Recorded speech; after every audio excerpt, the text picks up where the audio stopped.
Halo teman-teman pembaca dimanapun kalian berada. Sebelum mulai, coba tulis di kolom komentar, kalian dari kota mana? Aku ingin tahu, sejauh apa kisah ini akan didengar dan ke hati mana cerita ini akan berlabuh. Hari ini, izinkan aku membawa kalian masuk ke sebuah perjalanan. Bukan perjalanan tentang harta, bukan tentang kejayaan, tapi tentang seorang ayah yang pernah dianggap beban oleh keluarganya sendiri. Tentang seorang lelaki tua yang hatinya mulai rapuh karena penghinaan yang disembunyikan di balik senyum, karena makanan sisa yang disodorkan seolah ia tak lagi manusia, dan karena cinta yang selama ini diberikannya dibalas dengan tatapan yang membuatnya terasa lebih rendah dari debu. Namun, di balik luka yang ia telan diam-diam, ada harapan yang belum mati, ada kasih yang tak pernah padam, ada cinta seorang ayah yang tetap percaya bahwa rumah seharusnya menjadi tempat pulang, bukan luka yang tak henti datang. Mari mulai cerita ini, cerita tentang pengorbanan yang tidak terdengar, tapi mampu mengguncang siapapun yang membacanya. Hari ketika aku melangkah masuk ke rumah Rangga, anakku satu-satunya, aku berharap menemukan kembali rasa hangat yang dulu pernah ku kenal. Tapi pintu yang terbuka siang itu terasa asing. Seperti rumah yang tak lagi mengingat namaku. Sinta, menantuku, hanya mengangguk sambil berkata singkat, "Masuk, Pak." Nada suaranya datar, tapi bukan itu yang membuat dadaku mengerut. Bukan pula karena ia tidak tersenyum. Yang membuatku terdiam adalah kenyataan bahwa aku merasa seperti tamu yang datang tanpa diundang. Aku berdiri di ruang tamu, memandang dinding-dinding yang dipenuhi bingkai foto keluarga kecil mereka. Tak ada satupun foto diriku di sana.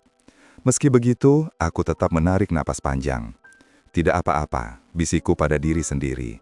Ayah tak butuh dipajang, cukup diterima. Rangga muncul beberapa menit kemudian, sedikit tergesa. "Ayah sudah datang? Maaf, tadi ada meeting online." Aku hanya mengangguk. Suaraku seolah tertinggal di perjalanan jauh dari kampung. Aku duduk di sofa, tetapi Sinta segera berkata, Pak, yang ini buat tamu. Bapak duduk di kursi sebelah saja ya." Kursi kayu kecil di pojok ruangan. Kursi yang tak pernah kupilih kalau diberi pilihan. Namun aku tersenyum, seolah itu bukan apa-apa. Sebagai ayah, aku terlalu terbiasa menelan hal-hal kecil. Kadang yang kecil itulah yang diam-diam merobek dalam. Hari berjalan lambat. Aku mengamati isi rumah mereka. Rapi, modern, wangi pengharum ruangan. Namun entah mengapa, aku merasa udara di sini lebih dingin daripada malam di kampung. Tak ada tawa, tak ada sapaan hangat. Hanya suara jam dinding yang bergerak pelan, seperti mengingatkanku bahwa umurku tak lagi panjang. Sore itu, aku duduk di teras depan. Meski rumah mereka berada di lingkungan yang cukup ramai, jalanan terasa sunyi dari tempatku duduk. Tak ada yang menyapa, tak ada yang kenal. Mungkin begini rasanya hidup di tengah banyak orang, tapi tetap sendirian. Bukan sendiri, tetapi disisihkan secara halus. Aku memperhatikan Rangga yang keluar rumah sambil mengambil telepon. Suaranya terdengar tergesa dan tegang. Namun ketika ia melihatku, ia segera merendahkan nada, seperti tak ingin aku mendengar sesuatu yang seharusnya tidak kudengar. Aku tidak bertanya. Usia mengajariku bahwa rasa ingin tahu seringkali hanya membawa luka. Lebih baik diam, lebih baik menunggu. Malam datang cepat. Saat makan malam, aku duduk paling ujung. Tidak ada yang salah, tapi tidak ada yang sepenuhnya benar juga. Sinta sibuk dengan ponselnya. Rangga makan sambil memikirkan pekerjaannya. Aku mengunyah perlahan, mencoba merasakan rasa makanan yang sebenarnya enak. Namun entah kenapa, menjadi hambar di lidahku. Setelah selesai makan, aku kembali duduk di teras. Angin malam menyentuh kulitku, sejuk namun juga membawa rasa sepi yang menempel di dada. Di antara suara serangga dan kendaraan jauh, aku mendengar bisikan hatiku sendiri. Apakah aku masih punya tempat? Atau sejak dulu, aku hanya bertahan pada harapan kosong? Aku menutup mata.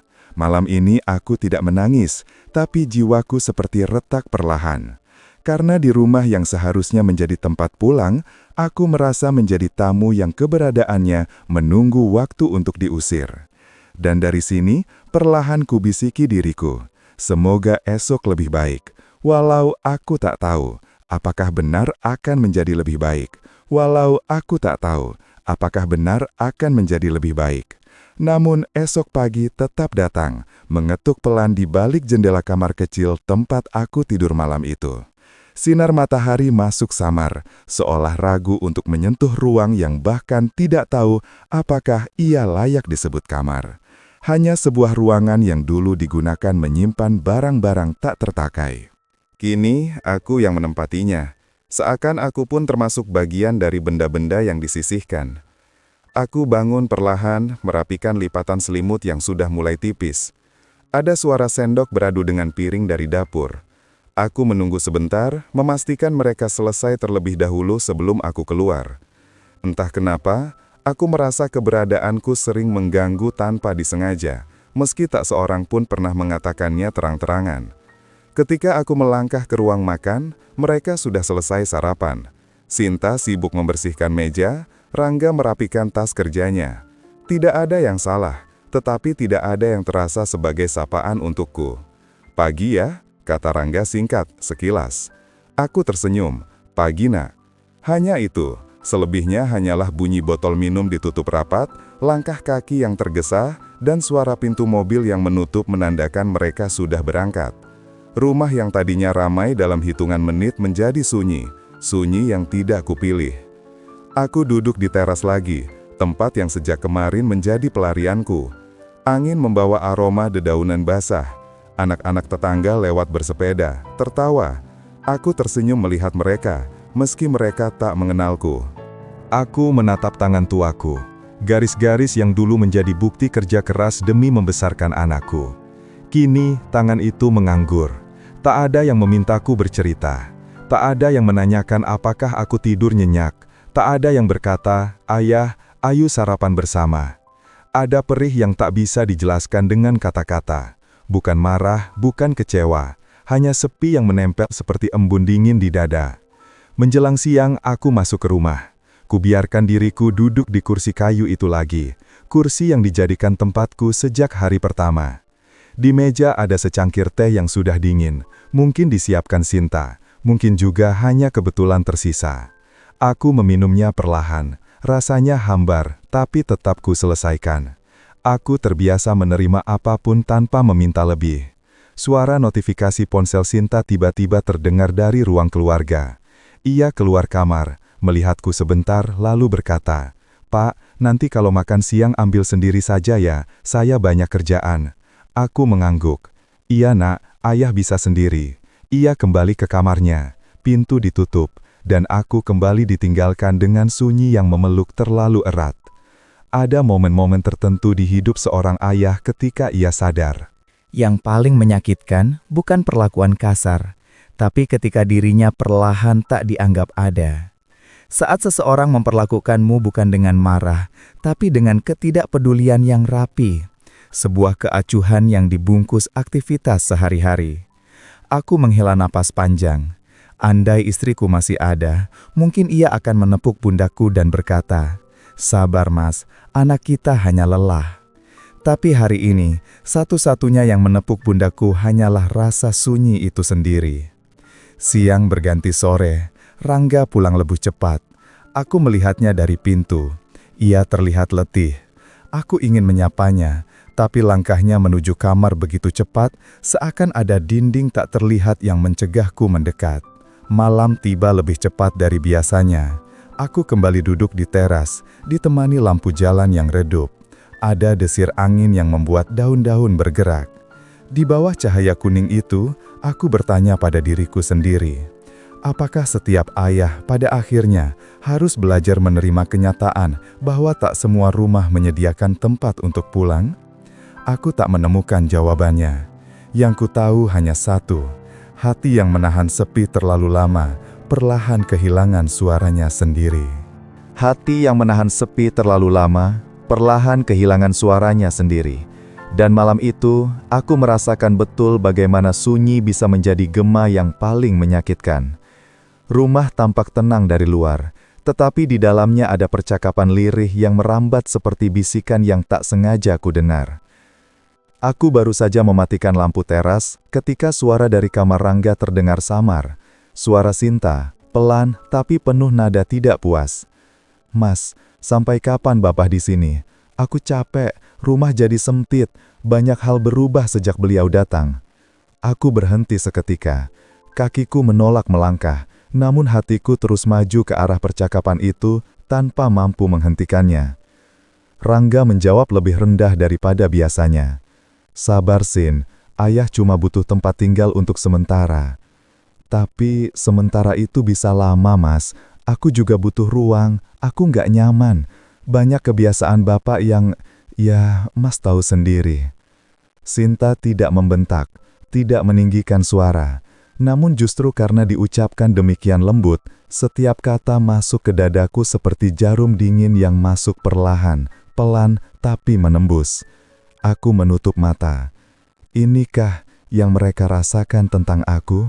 Suara di kamar itu tidak kasar, tidak memaki, tapi cukup untuk membuat seorang ayah merasa seperti seseorang yang datang untuk merepotkan. "Aku cuma bilang, kita perlu pikirkan solusi jangka panjang," lanjut Sinta. "Nanti kalau Bapak makin tua, makin repot." Aku merasakan tubuhku gemetar, bukan karena marah, tetapi karena hancur tanpa suara. Langkahku mundur perlahan, seperti seorang pencuri yang menyadari ia tidak pantas berada di tempat itu. Padahal aku hanya ingin minum sebentar, padahal aku hanya ingin memastikan tidak ada pintu yang lupa dikunci. Aku kembali ke kamar kecilku, lampuku padamkan. Gelap terasa lebih jujur daripada cahaya malam itu. Di tengah keheningan, aku mendengar suara perutku sendiri lapar, namun aku pura-pura tidak merasakannya. Aku belajar menunda banyak hal dalam hidupku, mimpi, keinginan, bahkan luka. Sekarang mungkin giliran rasa lapar yang harus kutunda juga, walau aku tahu bukan perutku yang benar-benar kosong, melainkan hatiku. Aku duduk di tepi kasur dan menatap foto istriku yang kusimpan di dompet. "Bu, kalau kamu masih ada, pasti kamu tahu harus bicara apa. Kamu selalu tahu caranya menenangkan hatiku tanpa menyuruhku kuat." Ada getaran halus di ujung mataku, tapi airnya tidak pernah jatuh. Seorang ayah sering menghapus tangisnya sebelum sempat mengalir. Mungkin itu kebiasaan lama yang tak pernah hilang. Di luar, Sinta tertawa kecil pada sesuatu yang ditonton di ponselnya. Tawa ringan yang, entah mengapa, terasa seperti tanda bahwa kehadiranku tidak mengubah apapun dalam hidup mereka, kecuali membuat ruang terasa lebih sempit. Aku berbaring, punggungku menempel pada kasur tipis. Kain sprei terasa dingin, seperti menyentuh bagian tubuh yang sudah terlalu sering berdamai dengan kenyataan. Sebelum mataku terpejam, aku sempat bertanya dalam hati, apa benar seorang ayah akan selalu punya tempat untuk pulang? Atau sebenarnya, tempat itu hanya ada selama ia masih kuat bekerja? Tidak ada jawaban, hanya desiran kipas angin yang berputar lambat, menebarkan hawa dingin ke seluruh ruangan. Dalam gelap itu, aku berbisik pada diriku sendiri, sebuah bisikan yang bahkan tidak mampu didengar siapapun. Aku tidak ingin menjadi beban, tapi mengapa rasanya aku sudah dianggap seperti itu sejak aku datang?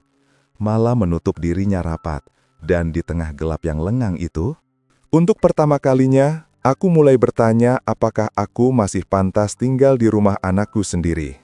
Untuk pertama kalinya, aku mulai bertanya apakah aku masih pantas tinggal di rumah anakku sendiri. Dan ketika fajar menyentuh dinding kamar kecilku keesokan harinya, pertanyaan itu masih tersisa, seperti bayangan yang mengikuti kemanapun aku melangkah. Aku bangun dengan tubuh yang terasa lebih ringan daripada hatiku. Udara pagi sebenarnya segar, namun di dadaku ada sesak yang tak kunjung reda sejak malam. Saat aku keluar kamar, aroma masakan tercium samar, mengingatkanku pada pagi-pagi lama ketika almarhum istriku selalu menyiapkan sarapan hangat. Di ruang makan, meja sudah dalam keadaan berantakan, Piring-piring terlihat kosong, hanya menyisakan beberapa remah di ujungnya. Sinta sedang merapikan dengan wajah lelah, namun ketika melihatku, ekspresinya tidak berubah banyak. Bukan marah, bukan ramah, hanya datar. "Pak, tadi kami sudah sarapan duluan," ujarnya. "Kalau Bapak mau makan, ini ada sedikit sisa." Ia meletakkan sebuah piring di meja. Piring itu berisi nasi yang sudah agak kering dan lauk yang tinggal potongan kecil di bagian tepi. "Aku tahu, ini bukan disiapkan khusus untukku. Ini hanya sisa. Namun, aku tetap tersenyum. Ayah makan apa saja, Nak? Terima kasih." Sinta mengangguk sekilas lalu kembali ke dapur. Tidak ada tatapan bersalah. Tidak ada permintaan maaf. Mungkin baginya ini hal biasa. Mungkin ia tidak sadar bahwa cara kecil semacam ini bisa menumbuhkan luka yang besar. Aku duduk perlahan. Sendok pertama masuk ke mulutku. Dingin, terasa hambar, tapi tetap kutelan. Bukan karena aku tidak punya pilihan lain, tapi karena aku tidak ingin menambah beban suasana. Menjadi ayah berarti belajar menerima, kadang tanpa pernah ditanya apa yang sebenarnya kita rasakan. Ketika aku sedang makan pelan, Rangga keluar dari kamar. Ia mengenakan kemeja, siap berangkat bekerja. "Yah, belum makan?" tanyanya singkat. Aku menggeleng pelan. "Sudah, Nak, ini tadi dibuatkan Sinta." Rangga mengangguk, tidak benar-benar melihat isi piringku. Ia tampak sibuk memasukkan laptop ke tas. Pikirannya jauh ke pekerjaan, bukan ke sarapan ayahnya. Dan aku, seperti biasa, tidak ingin mengganggu dunianya.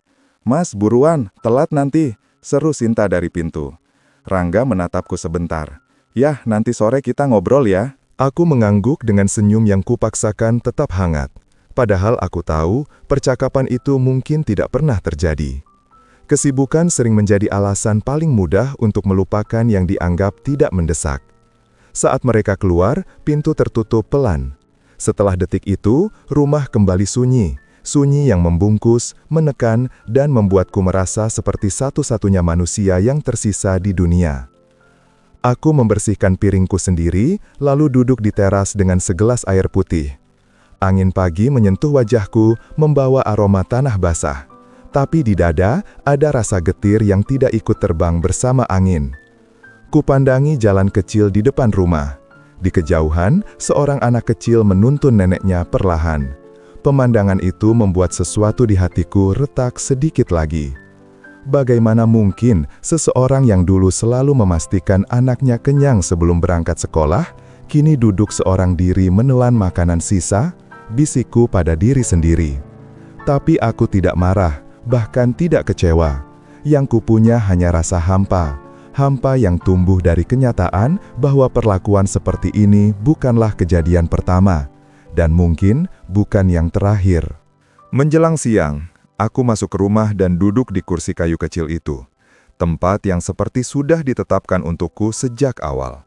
Tempat yang semakin membuatku sadar bahwa aku tidak benar-benar diinginkan, hanya ditoleransi. Di kamar, aku sempat mendengar Sinta menelpon seseorang. Suaranya pelan, namun jelas. Aku capek harus ngurus semuanya. Apalagi Bapak, ya begitu, repot sedikit-sedikit. Tubuhku menegang. Kata itu, repot, bergema di kepalaku. Sebuah kata pendek tetapi cukup kuat membuat seorang ayah merasa seakan seluruh hidupnya tidak lagi bernilai. Aku menutup mata, mencoba menenangkan suara-suara yang mulai memenuhi kepalaku.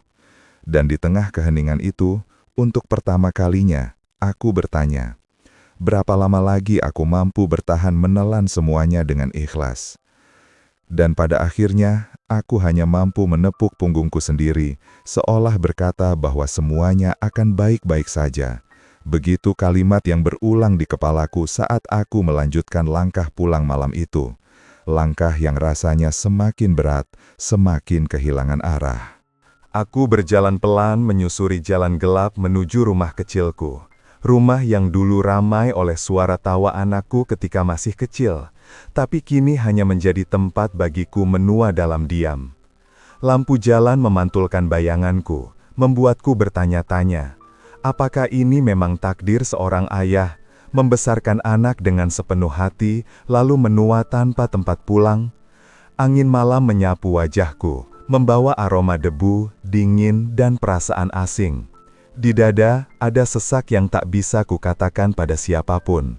Aku ingin marah atas perlakuan menantuku tadi, tapi amarah itu selalu kalah oleh cinta yang sudah kutanam sejak anakku masih menggenggam jari telunjukku untuk belajar berjalan. Sesampainya di teras rumah, aku berhenti lama. Tanganku gemetar saat menyentuh gagang pintu. Bukan karena lelah, tapi karena aku sadar, rumah ini kini hanya rumah, bukan lagi tempat pulang. Aku membuka pintu perlahan. Keheningan menyambutku lebih hangat dari manusia manapun di hari itu. Kutuaikan badanku di kursi rotan yang mulai rapuh. Lantai kayu berderit halus saat kurenggangkan punggungku. Seketika rasa sakit menjalar dari pinggang, mengingatkanku bahwa tubuh ini sudah tak sekuat dulu. Tapi luka hati, luka itu jauh lebih sulit sembuh.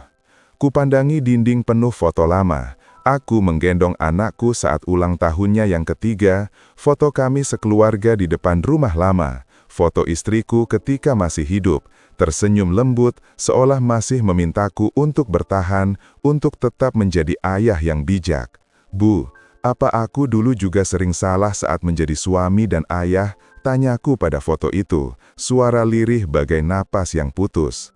Tak ada jawaban, tentu saja, tapi entah mengapa, aku berada di titik di mana diam terasa lebih jujur daripada kata-kata.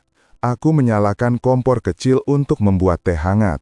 Uapnya naik pelan, seperti doa yang tak pernah kukirimkan karena takut tak didengar. Saat menyesapnya, aku teringat tatapan menantuku tadi, tatapan yang menilai, meremehkan, dan seolah ingin menyingkirkan aku dari kehidupannya. Ayah merepotkan, ayah sudah tua. Kalimat yang tidak mereka ucapkan, tapi terasa jelas dari sikap mereka. Aku menarik napas panjang. Mungkin benar aku sudah tua dan merepotkan, tapi apakah salah jika seorang ayah ingin tetap merasakan keberadaan anaknya? Apakah cinta seorang ayah harus berhenti ketika mereka sudah dewasa? Air mataku jatuh sendirinya. Bukan karena aku lemah, tapi karena aku masih manusia. Manusia yang pernah percaya bahwa kasih sayang cukup untuk membuat keluarga tetap utuh. Malam semakin larut. Aku akhirnya berbaring di ranjang sederhana. Pintu kupejam pelan, berharap besok lebih baik. Namun di dalam hatiku ada rasa yang tak bisa kutepis. Rasa bahwa badai yang lebih besar sedang mendekat. Dan tanpa kusadari, sebelum tidur, satu kalimat berputar pelan. Apakah aku siap jika suatu hari benar-benar tidak lagi dibutuhkan? Apakah aku siap jika suatu hari benar-benar tidak lagi dibutuhkan? Pertanyaan itu masih menggantung di kepalaku ketika matahari pagi menembus celah jendela, memaksaku membuka mata. Pagi datang dengan langkah pelan, seolah tahu tubuh tuaku belum benar-benar pulih dari luka semalam. Namun tetap saja, aku bangun, merapikan lipatan selimut yang makin jarang disentuh orang lain. Aku duduk di tepi ranjang, menatap kedua telapak tanganku. Keriputnya semakin dalam, garis-garis usia terukir seperti peta perjalanan panjang yang tak pernah dibaca siapapun. Aku tak tahu sejak kapan aku mulai merasa asing dengan hidupku sendiri. Pelan-pelan, aku keluar dari kamar dan melihat meja makan, kosong, dingin, tak ada secangkir kopi yang dulu selalu dibuatkan almarhum istriku. Aku mencoba menyiapkan sarapan sederhana, tapi roti yang kusobek terasa hambar, seperti ada potongan sunyi yang menempel di lidah. Entah mengapa, pagi itu perasaanku berat, seperti ada sesuatu yang menunggu di luar sana, sesuatu yang membuatku enggan membuka pintu. Namun, hidup tak pernah memberi pilihan. Ketika telepon berdering, jantungku langsung berdegup cepat. Nama anakku terpampang di layar. Untuk sesaat aku tersenyum, senyum yang jarang sekali hadir akhir-akhir ini. "Ya nak, ada apa?" tanyaku dengan suara yang kuhias sebaik mungkin. Namun nada di seberang sana terdengar kaku, seperti ada yang mengganjal. "Ya, nanti sore bisa ke rumah, kita perlu bicara." Kata bicara itu menyentak dadaku. Pengalaman mengajari bahwa setiap ajakan bicara jarang berisi hal baik. Namun Atu mengangguk, meski ia tidak bisa melihat anggukan itu. "Baik nak, ayah datang." Telepon ditutup. Keheningan kembali menempeli ruangan, lebih tebal dari sebelumnya. Sepanjang hari aku gelisah. Langkahku mondar-mandir tanpa arah. Ada rasa takut, dan rasa itu tumbuh seperti bayangan yang mengikuti kemanapun aku melangkah. Seolah rumah anakku bukan lagi rumah keluarga, tapi ruang pengadilan yang menunggu menjatuhkan putusan. Sore itu, aku mengunci pintu rumahku pelan, seakan sedang mengunci sebagian hatiku agar tidak jatuh lebih dalam jika sesuatu menyakitkan terjadi. Perjalanan menuju rumah mereka terasa jauh. Langit mendung menggantung seperti tahu apa yang akan menimpaku. Saat tiba, pintu dibuka oleh menantuku. Senyum sopannya begitu tipis, seperti tempelan plastik yang mudah robek. Aku membalasnya, walau senyumku sendiri terasa kaku. Anakku duduk di ruang tamu, menunduk. Ketika aku duduk di hadapannya, ia menarik napas panjang. "Yah, kami sudah memikirkan ini baik-baik," katanya tanpa menatap langsung ke mataku. "Mulai bulan depan, ayah tinggal sendiri dulu ya, kami butuh ruang." Kata-kata itu jatuh seperti batu ke dalam hatiku, membuat riaknya memecah semua yang selama ini kupertahankan. Tinggal sendiri dulu? Bukankah selama ini aku sudah sendiri? Bahkan ketika aku berusaha menjadi bagian dari hidup mereka, aku tetap ditempatkan di luar pintu. Aku mengangguk perlahan. Tidak ada alasan untuk menolak, apalagi memaksa. Aku ayah, dan ayah selalu memilih diam agar anaknya tidak terluka, meski dirinya sendiri yang remuk. "Baik nak," jawabku lirih. Ayah tidak ingin menyusahkan. Anakku menutup wajahnya sesaat. Mungkin ia sedih, mungkin ia menyesal. Tapi sedih macam apa jika kata-katanya sendiri yang mengiris hatiku? Aku bangkit. Tidak ada yang menahan, tidak ada yang meminta agar aku tetap tinggal sedikit lebih lama. Bahkan pintu pun terasa cepat menutup di belakangku. Di luar, udara sore menyambutku, tapi rasanya seperti angin mengalir melewati seseorang yang sudah tak dianggap ada. Aku berjalan pulang dengan langkah yang lebih pelan dari biasanya. Dan di tengah jalan yang sunyi, aku bertanya dalam hati, sejak kapan rumah yang kubangun dengan cinta berubah menjadi tempat yang menjauhiku? Sejak kapan rumah yang kubangun dengan cinta berubah menjadi tempat yang menjauhiku? Pertanyaan itu masih menggema di dada ketika aku berdiri di depan pintu rumahku sendiri. Pintu itu tampak sama seperti biasanya. Catnya mulai pudar, gagangnya sedikit longgar. Namun malam itu, ketika aku menyentuhnya, ada rasa dingin lain yang menyelinap ke telapak tanganku. Seakan rumah ini tahu aku pulang dengan hati yang lebih berat daripada tas kecil yang kubawa. Ketika aku melangkah masuk, kesunyian menyambutku seperti sahabat lama. Tak ada suara tawa, tak ada aroma masakan. Hanya keheningan yang duduk di setiap sudut, menatapku tanpa berkedip. Mungkin inilah yang mereka maksud dengan tinggal sendiri dulu. Sebuah dunia kecil yang tidak bertanya, tidak menuntut, namun juga tidak memeluk. Aku duduk di kursi bambu dekat jendela. Kursi itu sudah lama menjadi tempatku meredakan segala keresahan. Malam itu angin bergerak pelan, meniup tirai yang mulai usang. Entah mengapa, aku merasa ada yang berubah. Bukan hanya di rumah anakku, tapi dalam hidupku sendiri. Rasa asing itu membuatku sulit memejamkan mata. Aku terus terjaga, memandangi langit gelap yang tak banyak berbintang. Hingga tiba-tiba, ponselku bergetar. Pesan dari tetangga depan rumah, Bu Rani. Pesan singkat, tapi cukup untuk membuat dadaku mengejang. "Pak, tadi siang saya lihat menantu Bapak bicara dengan seseorang. Sepertinya membahas soal Bapak. Saya tidak sengaja mendengar. Hati-hati ya Pak. Atu membaca pesan itu berkali-kali." "Hati-hati? Membahas soal aku? Apa maksudnya?" Kutatap langit malam, berharap ada jawaban. Tapi jawaban tidak turun dari langit. Jawaban datang dari sebuah keresahan yang tumbuh perlahan, merayap masuk ke dalam pikiranku seperti kabut tipis yang makin lama makin padat. Keesokan harinya, ketika aku sedang menyiram bunga kembang sepatu yang ditanam almarhum istriku, Bu Rani menghampiri. Wajahnya tampak ragu, seperti membawa beban yang enggan ia buka. "Pak, maaf kalau saya lancang, Tapi kemarin saya benar-benar mendengar menantu Bapak bilang sesuatu yang membuat saya tidak tenang. Aku berhenti menyiram. Apa yang dia bilang, Bu? Ia menatapku lama, seolah ingin memastikan aku siap mendengarnya. Saya mendengar dia bilang kalau Bapak beban dan harus segera dipisahkan dari rumah mereka. Katanya, hidup mereka tidak akan maju kalau masih harus menanggung orang tua. Kata itu, beban, menusukku pelan, tanpa suara, namun meninggalkan rasa perih yang merambat hingga ke tulang. Aku menunduk. Begitu ya, Bu. Ia mengangguk pelan. Maafkan saya, Pak. Saya hanya tidak ingin Bapak terluka tanpa siap. Aku tersenyum tipis. Senyum yang bahkan aku sendiri tidak yakin masih punya makna.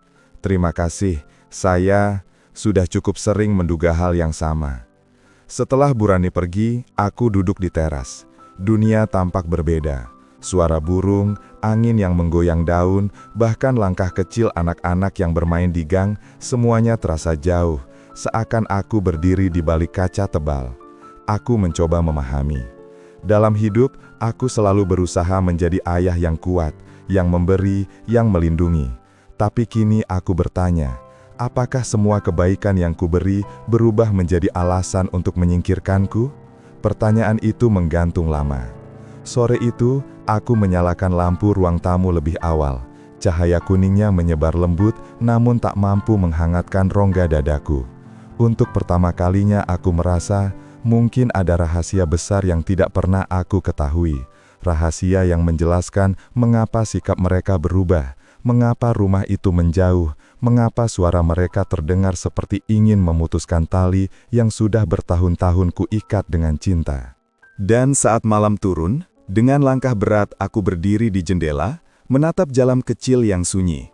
Dalam hati, perlahan tumbuh satu keyakinan. Aku harus mencari tahu kebenarannya, meski mungkin jawabannya menyakitkan.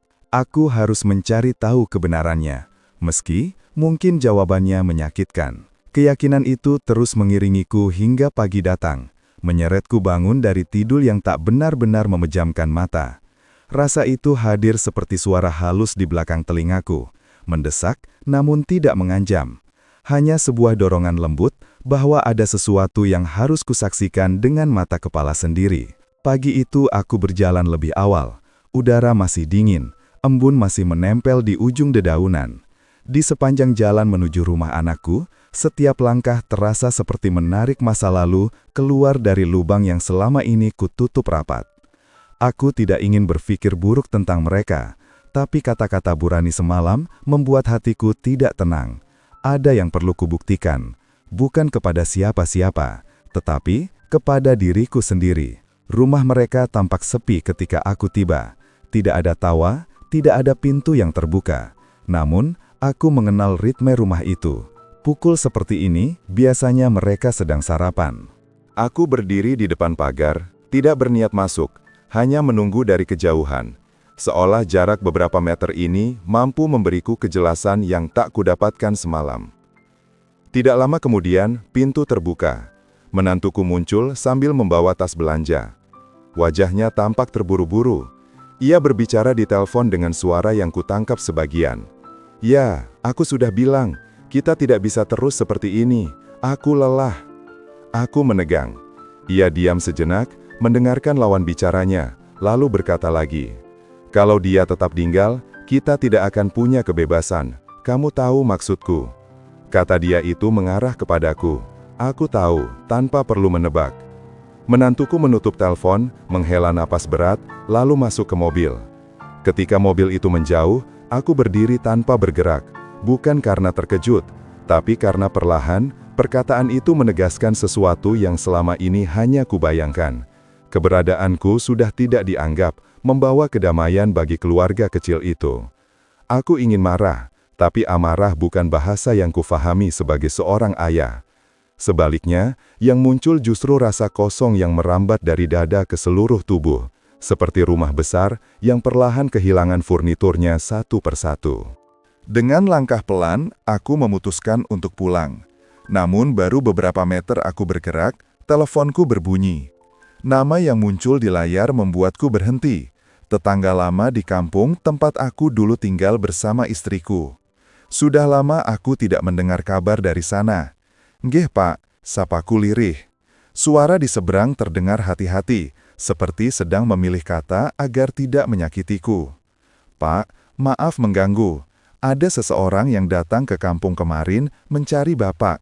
Katanya berhubungan dengan tanah peninggalan almarhumah istri Bapak. Aku terdiam. Tanah itu satu-satunya warisan yang dulu kami rawat bersama. Tetapi sejak istriku tiada, aku jarang ke sana. Siapa yang datang? Tanyaku, mencoba menjaga suaraku tetap tenang. Sepertinya kerabat jauh, saya tidak begitu kenal. Tapi dia mengatakan sesuatu yang membuat warga kaget. Dan apa itu? Bahunya terdengar turun dalam napas panjang sebelum ia menjawab.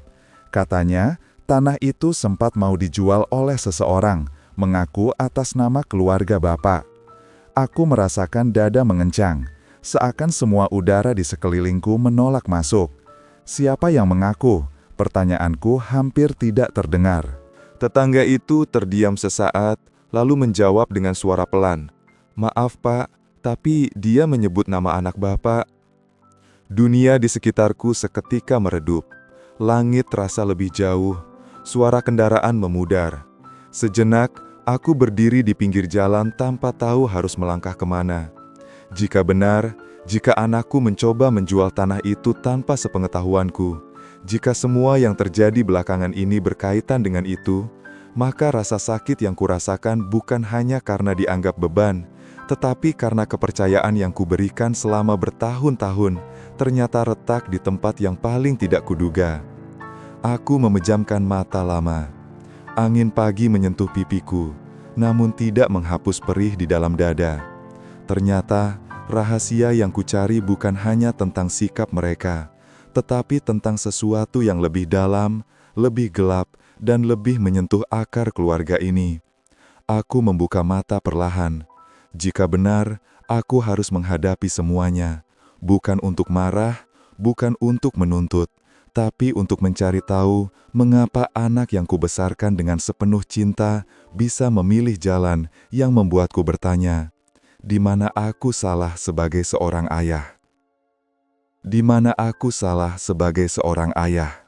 Pertanyaan itu terus menggema ketika aku melangkah pulang dari jalan kecil itu, seolah setiap paving yang kuinjak balas bertanya hal yang sama. Rasanya seperti berjalan di antara dua waktu, masa lalu yang penuh tawa, dan masa kini yang terasa asing seperti rumah yang tidak lagi mengenal pemiliknya. Saat pintu rumahku kubuka pelan, aroma kayu tua menyapaku. Rumah ini sederhana, tapi menyimpan terlalu banyak kenangan. Dan malam itu, kenangan-kenangan itu seperti berdiri di setiap sudut, menatapku dengan mata yang meminta penjelasan. Aku duduk di kursi bambu, menatap foto istriku yang kugantung di dinding.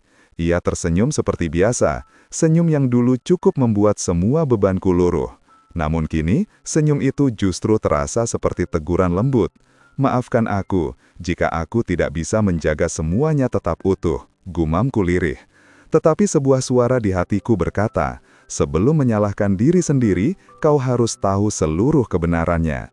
Maka dengan tangan yang sedikit bergetar, aku membuka laci meja kecil di samping kursi. Di dalamnya tersimpan peta tanah peninggalan istriku, tanah kecil di kampung yang dulu kami rawat dengan penuh harapan.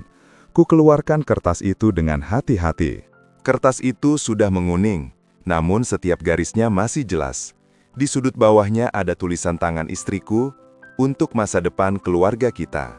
Aku mengusap tulisan itu pelan. Jika benar anakku mencoba menjualnya, apakah ia merasa masa depan itu bukan lagi melibatkan diriku? Pertanyaan itu menancap di dada seperti batu besar yang tak bisa kuangkat.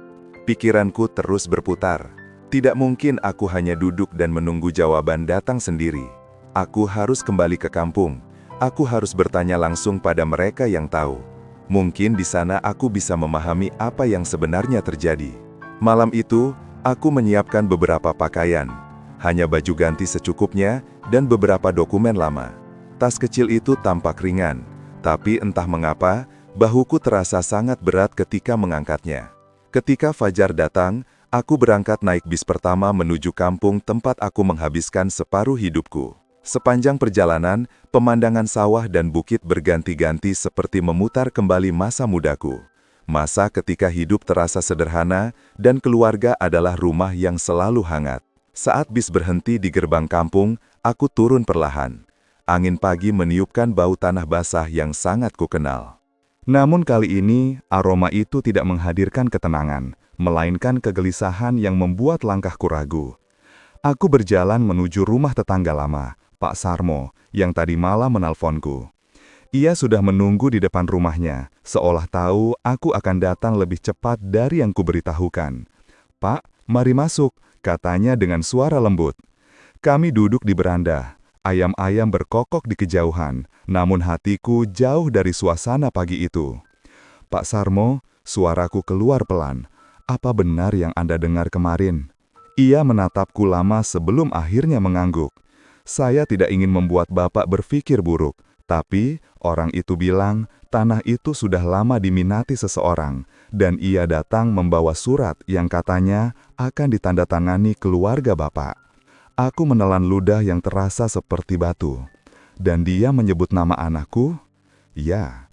Jawabannya seperti pintu besar yang tertutup di belakangku, membuatku tak punya jalan kembali. Aku mencoba tersenyum. Senyum itu tak bertahan lama. Pak Sarmo menepuk bahuku telan. "Pak, setiap keluarga punya ujian, tapi saya percaya Bapak pasti bisa keluar dengan hati yang tetap jernih." Aku mengangguk, meski hatiku bergetar. Aku tidak ingin menuduh. Tidak ingin marah, tidak ingin membenci. Aku hanya ingin tahu apa yang membuat anakku berjalan sejauh ini. Begitu jauh, hingga aku bahkan tidak bisa melihat punggungnya lagi. Setelah berpamitan, aku berjalan menuju tanah warisan itu. Rumputnya masih hijau, anginnya masih sama seperti dulu. Hangat, tenang, menyentuh seperti tangan istriku yang dulu sering menuntunku pulang. Aku berdiri di tengah tanah itu dan menatap langit. Mungkin disinilah semuanya akan terjawab. Mungkin disinilah aku akan menemukan potongan cerita yang hilang. Namun, tanpa kusadari, di pinggir jalan, seseorang memperhatikanku dari kejauhan. Seseorang yang wajahnya familiar. Seseorang yang selama ini menjadi sumber kegelisahanku. Dan ketika mata kami bertemu, aku tahu, titik balik itu akhirnya tiba. Titik balik itu akhirnya tiba.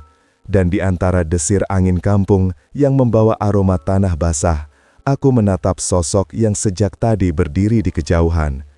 Ia tidak bergerak, seolah sedang menimbang harus mendekat atau menjauh. Namun, ketika langkahku sedikit maju, ia akhirnya melangkah juga, pelan, ragu, dan bertubrukan dengan ketegangan yang mengikat udara di sekitar kami. Anakku, darah dagingku. Seseorang yang dulu kugendong hingga tertawa pecah di langit rumah kecil kami. Kini wajahnya tampak berbeda, lebih tegang, lebih lelah, dan entah kenapa, lebih jauh. Ia berhenti 2 meter dariku. Cukup dekat untuk melihat sorot matanya, cukup jauh untuk menyembunyikan keraguan di dadanya. "Ayah," katanya lirih. Satu kata itu saja sudah cukup membuat hatiku seperti berkedut. Aku menarik napas, mencoba menjaga suara tetap tenang. "Kau datang ke sini?" Ia mengangguk kecil. Aku mendapat kabar ada seseorang yang melihat ayah menuju kampung, jadi aku menyusul. Aku mengamati gerak tangan yang disembunyikannya di balik punggung. Gelisah, berusaha tenang, tapi tidak berhasil. "Kau menyusulku untuk apa?"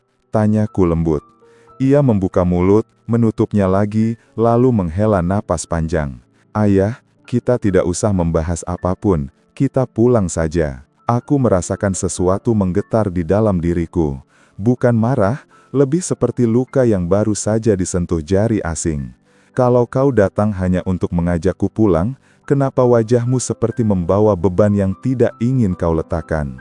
Ia terdiam. Angin lewat di antara kami, menggoyang rumput di tanah warisan itu. Tempat yang dulu selalu kami rawat bersama istri tercinta. Tempat yang kini menjadi titik pertemuan dua hati yang retak. "Ayah," ia akhirnya berkata, "aku tidak ingin ayah salah paham." Aku menatapnya lebih dalam. "Tentang apa? Tentang tanah ini? Tentang sikap menantumu?" Tentang kata beban yang diam-diam menyusup ke telingaku? Ia tampak tersentak. Hanya sekejap, tapi cukup terlihat. Ayah dengar dari siapa? Suara itu keluar lebih cepat dari seharusnya, seolah ia tidak sempat menahannya.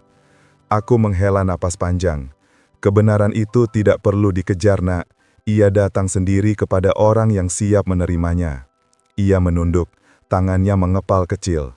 Beberapa detik berlalu dalam diam, sebelum akhirnya ia berkata dengan suara lebih rendah, "Ayah, aku bukan mau menjual tanah ini. Aku ditawari seseorang. Katanya kalau tanahnya dijual, aku bisa melunasi beberapa hal." "Beberapa hal?" ulangku. "Hal apa, Nak?" Ia terdiam lama, sangat lama, seolah ada tembok tebal di dadanya yang mencoba ia dobrak dari dalam. "Masalah yang tidak pernah ayah tahu," jawabnya akhirnya. "Masalah yang membuat hidupku dan istriku terasa berat." Aku menatapnya tanpa menghakimi. Dan menurutmu, menjual tanah peninggalan ibumu adalah solusinya? Ia menggeleng cepat. Tidak, maksudku, aku sempat berpikir begitu, tapi aku belum memutuskan apapun, sumpah ya. Ada ketakutan di matanya, ketakutan kehilangan kepercayaan ayahnya, ketakutan yang selama ini tertutup oleh sikap dingin yang ia tunjukkan. Aku merasakan hatiku perlahan melunak, namun luka tetap luka, dan luka itu butuh kejujuran penuh agar bisa sembuh. "Aku tidak marah," kataku pelan, "tapi aku ingin tahu, apa yang membuatmu berubah sejauh ini, Nak? Kau tidak lagi tersenyum seperti dulu. Kau tidak lagi bicara padaku seperti anak pada ayah, dan rumahmu terasa seperti ingin menolakku." Ia menggigit bibir, lalu mengusap wajahnya dengan kasar, seolah ingin menghapus segala bebannya. "Ayah, ada banyak hal yang aku sembunyikan." Suaranya pecah di ujung kalimat. Terlalu banyak, sampai aku tidak tahu harus mulai dari mana. Aku mendekatinya satu langkah. "Mulailah dari sini, dari kejujuran pertama." Ia menatapku, tatapan seorang anak yang sudah terlalu lama menyimpan badai di dadanya. Kemudian ia berkata, dengan suara yang bahkan angin pun seakan ikut menahan napas. "Ayah, sebenarnya selama ini aku berbohong. Pada ayah, pada istriku, pada diriku sendiri." Kata-kata itu menggantung di udara, menandai titik balik yang sesungguhnya. Bukan hanya bagiku, tapi juga baginya, dan bagi kisah keluarga kami yang hampir patah. Dan di saat itu aku sadar, mungkin aku memang tinggal sebagai tamu di rumah anakku sendiri. Bisikku dalam hati, sambil menatap ubin ruang tamu yang dinginnya terasa seperti mengiris telapak kaki. Namun entah kenapa, pagi itu langkahku terasa lebih berat daripada biasanya, seolah dinding rumah ini semakin mengecil dan udara makin sulit kuhirup. Aku bangkit perlahan, menahan nyeri sendi yang semakin sering mengingatkanku bahwa usia tak pernah berbohong. Di dapur, ku dengar suara piring, denting sendok, dan bisik-bisik kecil yang tak perlu ditafsirkan. Aku tahu mereka sedang membicarakanku lagi. Entah tentang apa kali ini, biaya listrik, obatku, atau mungkin sekadar aku dianggap mengganggu kenyamanan yang selama ini kuusahakan untuk tidak mengusik. Aku melangkah pelan, hanya untuk melihat menantuku berdiri dengan tangan menyilang, wajahnya datar namun tajam. "Ayah, kalau mau ikut tinggal di sini, tolong jangan boros air," katanya tanpa salam. Nada suaranya bukan teguran, melainkan penilaian. Seakan aku seorang gelandangan yang sedang diberi belas kasihan, bukan orang tua yang dulu membesarkan anak ini dengan cucuran keringat dan doa. Aku tersenyum kecil, senyum yang tak benar-benar senyum. "Maafkan ayah," jawabku lirih. Kalimat itu keluar begitu saja, meski batinku berteriak, apakah sesederhana itu nilai seorang ayah di usia tuanya? Saat aku duduk di kursi kayu dekat jendela, cahaya pagi menembus tirai tipis dan jatuh di pangkuanku. Sinar itu hangat, berbeda dengan udara di dalam rumah ini. Aku memejamkan mata sejenak, mencoba mencari kembali alasan mengapa aku tetap bertahan di sini. Jawabannya, seperti selalu, anakku. Namun belakangan, ia semakin jarang menatapku. Pulang kerja hanya langsung masuk kamar, seolah aku adalah hiasan tua yang mengganggu pandangan. Kadang aku bertanya-tanya, apakah aku sudah lebih dulu kehilangan anakku sebelum usia tua mengambil segalanya? Siang itu, aku mendengar suara pintu kamar mereka terbuka. Anak laki-lakiku keluar, wajahnya letih, namun tatapannya dingin, lebih dingin dari angin sore yang memukul jendela. "Ya, nanti kita bicara ya," katanya tanpa menatap, lalu berlalu begitu saja. Jantungku berdebar pelan. Bicara tentang apa? Pernah dulu ia berkata begitu saat mengabarkan sesuatu yang membuatku terdiam berhari-hari. Keputusan menikah tanpa memberitahu, keputusan pindah, keputusan yang selalu meninggalkan aku sendirian. Dan kini, suara "nanti kita bicara" itu terdengar seperti pintu masa depan yang hampir pasti tidak menyenangkan. Aku meremas lututku sendiri, menahan getir. Di usia senja, orang tua tidak pernah takut hidup sederhana. Yang ditakutkan hanyalah ditinggalkan oleh anak yang dulu dipeluknya dengan doa. Aku menatap keluar jendela. Langit gelap, mendung mendekat, seolah ikut menahan napas menunggu apa yang akan kuterima malam nanti. Dan dalam hening itu, untuk pertama kalinya, aku menggenggam kemungkinan pahit. Mungkin aku tidak hanya tamu di rumah ini. Mungkin aku bahkan tidak diharapkan. Tapi meski seluruh dinding rumah ini mendorongku menjauh, hatiku tetap berbisik lembut.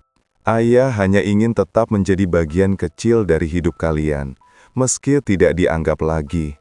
Ayah hanya ingin tetap menjadi bagian kecil dari hidup kalian, meski tidak dianggap lagi. Gumamku pelan, sementara malam mulai menurunkan tirainya. Lampu ruang tengah menyala redup, menambah sunyi yang sejak sore menggantung seperti awan gelap di atas kepalaku.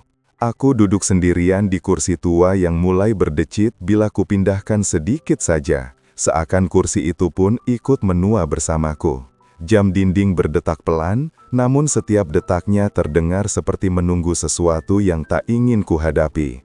Anak laki-lakiku belum juga keluar dari kamar. Menantuku berjalan mondar-mandir sambil memegang piring, tapi setiap langkahnya terdengar seperti langkah ketidaksabaran. Rumah yang dahulu kukira bisa menjadi tempat berlindung, justru terasa seperti ruang penghakiman yang menunggu giliran menjatuhkan vonis. Aku menarik napas perlahan.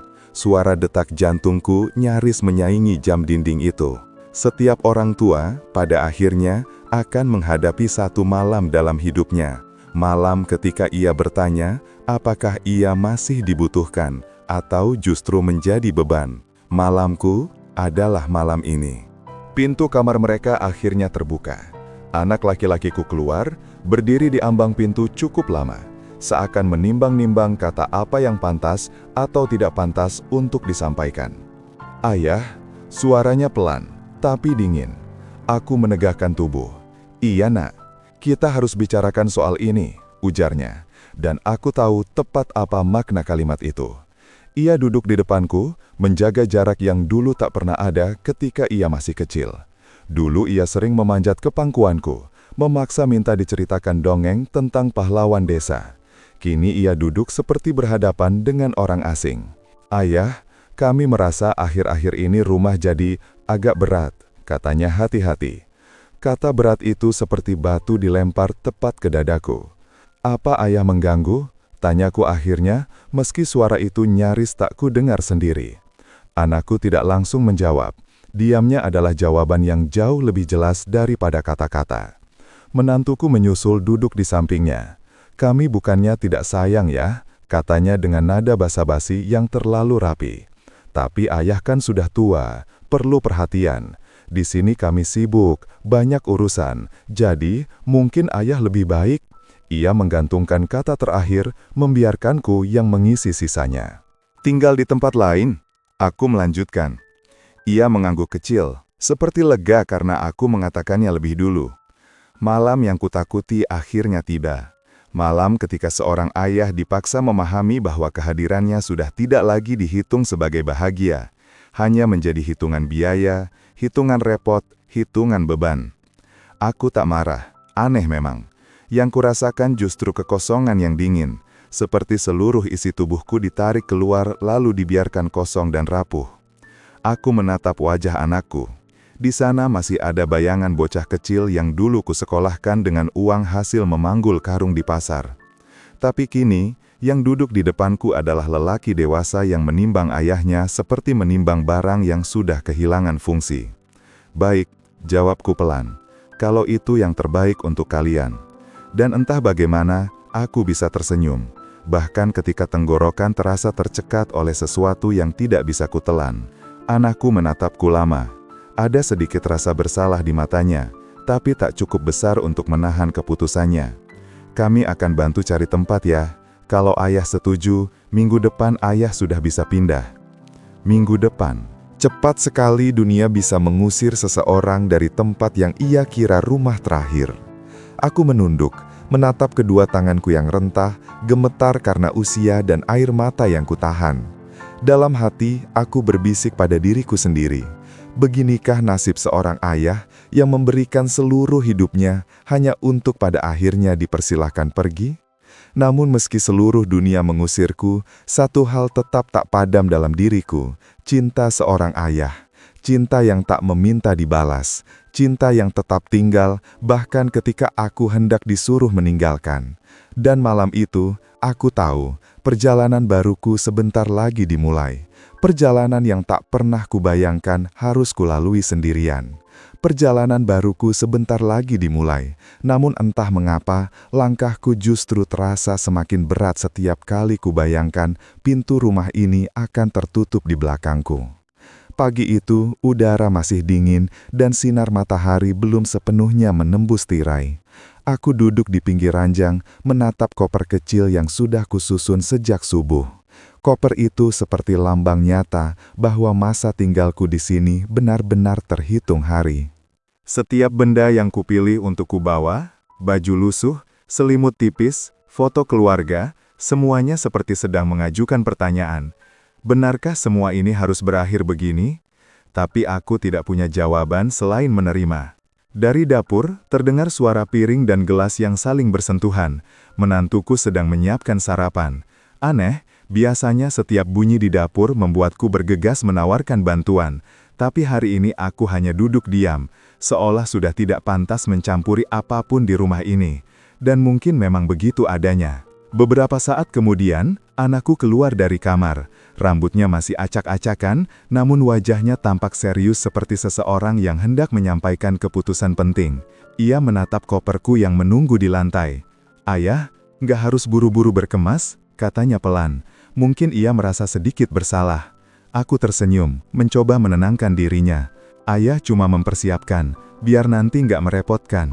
Kata merepotkan itu membuatnya menunduk, memalingkan wajah.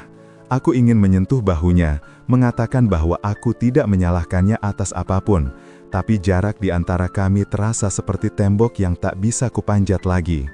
Sarapan pagi berlangsung hening.